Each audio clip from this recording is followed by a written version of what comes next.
स्वातंत्र्य दिनाच्या निमित्तानं आम आदमी पार्टीतर्फे कोल्हापूर महानगरपालिका विभागीय वॉर्डातील ड्रेनेज लाईनमधील रोडिंग काम करणाऱ्या मेहनती कर्मचारी बांधवांचा छोटासा सत्कार करण्यात आला।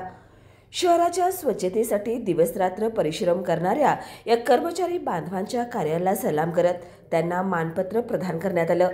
या कार्यक्रमाचे प्रमुख पाहुणे डायमंड हॉस्पिटल कोल्हापूरचे डॉक्टर विलास नाईक होते। त्यांच्या हस्ते कर्मचाऱ्यांना सन्मान चिन्ह देण्यात आलं। कार्यक्रमात आम आदमी पार्टीचे पदाधिकारी व स्थानिक नागरिक मोठ्या संख्येने उपस्थित होते।